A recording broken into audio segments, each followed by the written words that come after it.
चलिए आज बात करते हैं डॉक्टर एपीजे अब्दुल कलाम की उस अविश्वसनीय कहानी की। एक ऐसे लड़के की कहानी जो गरीबी से उठकर भारत का सबसे महान वैज्ञानिक और शायद सबसे प्यारा राष्ट्रपति बना। अच्छा, हम डॉक्टर कलाम की कहानी की शुरुआत उनके जन्म से नहीं करने वाले। नहीं, हम चलेंगे सीधे उस एक पल में जिसने पूरी दुनिया को हिलाकर रख दिया था। एक ऐसा पल जो जबरदस्त तनाव और गहरी गोपनीयता से भरा हुआ था। 11 मई को राजस्थान के रेगिस्तान में अचानक धरती 3 जोरदार रहस्यमयी धमाकों से कांप उठती है और फिर ठीक 2 दिन बाद 13 मई को 2 और धमाके होते हैं। दुनिया को कानो कान खबर तक नहीं थी कि आखिर ये हो क्या रहा है।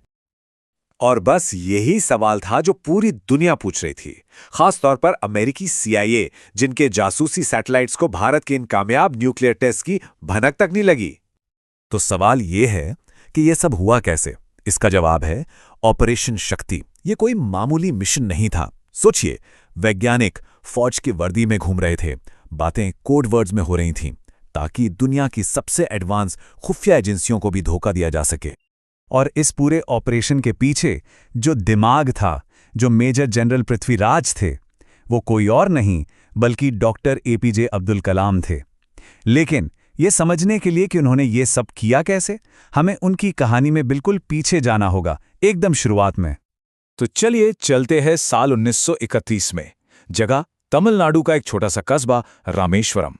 ये दुनिया न्यूक्लियर टेस्ट साइट्स के तनाव से कोसों दूर थी, बिल्कुल अलग। उनकी शुरुआती जिंदगी ना बड़े विरोधाभासों की कहानी थी।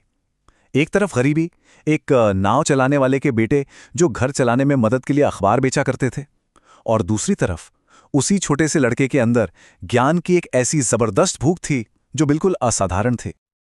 उनके परिवार का उन पर भरोसा वो तो अटूट था। देखिए, जब उन्हें एक बड़े इंजीनियरिंग कॉलेज में एडमिशन मिला तो फीस भरने के लिए पैसे नहीं थे। तब उनकी बड़ी बहन ने अपने सोने के गहने, अपनी चूड़ियां, अपना हार सब बेच दिया। ये एक अविश्वसनीय कुर्बानी थी।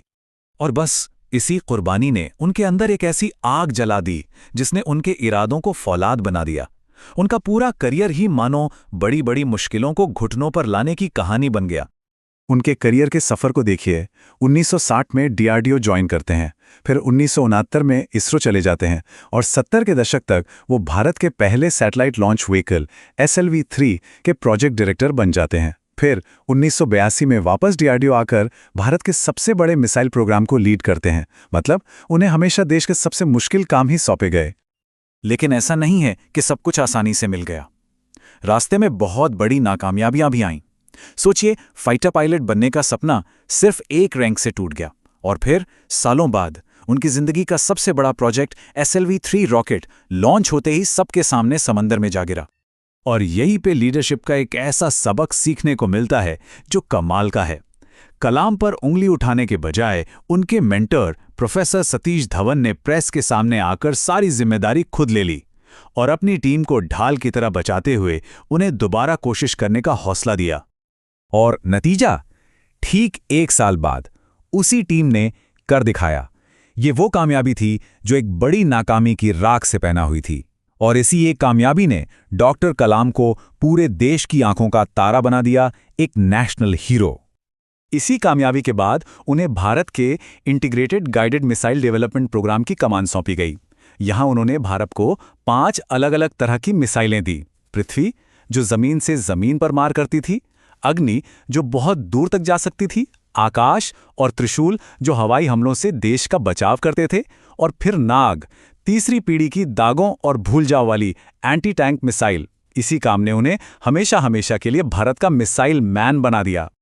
देश के लिए उनका योगदान इतना जबरदस्त था कि अब राष्ट्र उनसे कुछ और चाहता था, विज्ञान से भी कहीं ज्यादा बड़ी भूमिका। और फिर आया साल 2002। देश की लगभग सभी बड़ी राजनीतिक पार्टियों ने एक साथ आकर एक वैज्ञानिक को, डॉक्टर एपीजे अब्दुल कलाम को, भारत का 11वां राष्ट्रपति चुना। और उन्होंने राष्ट्रपति होने का मतलब ही बदल दिया। वो कोई दूर रहने वाले राष्ट्राध्यक्ष नहीं थे। उन्होंने राष्ट्रपति भवन के दरवाजे आम लोगों के लिए, बच्चों के लिए खोल दिए। वो देश के कोने कोने में जाते थे, स्कूलों में, कॉलेजों में, सिर्फ छात्रों से बात करने, उन्हें बड़े सपने देखने के लिए प्रेरित करने। उनकी सादगी का आलम यह था कि जब वो पद से हटे तो उनके पास सामान के नाम पर सिर्फ 2 छोटे बैग थे, बस इसी वजह से उन्हें जनता का राष्ट्रपति कहा जाता है। राष्ट्रपति पद छोड़ने के बाद भी वो रुके नहीं। वो वापस वहीं लौट आए जो उनका पहला प्यार था, सिखाना। उन्होंने अपनी जिंदगी के आखिरी साल एक शिक्षक के तौर पर गुजारे, अपना सारा ज्ञान, सारा तजुर्बा नई पीढ़ी को सौंपते हुए। और देखिए जिंदगी का चक्र कैसे पूरा होता है। 27 जुलाई 2015 को शिलोंग में वो छात्रों को एक लेक्चर दे रहे थे और उसी मंच पर सिखाते सिखाते वो हमेशा के लिए चले गए। तो डॉक्टर कलाम की जिंदगी हमें क्या सिखाती है? यही कि हालात किसी की तकदीर तय नहीं करते। वो हमारे लिए एक बहुत ताकतवर सोच छोड़ गए हैं कि सपना वो नहीं जो हम सोते हुए देखते हैं, सपना तो वो है जो हमें सोने ही न दे। और ये सोचने पर मजबूर करता है कि आखिर वो कौन सा सपना है जो किसी को सोने नहीं देता।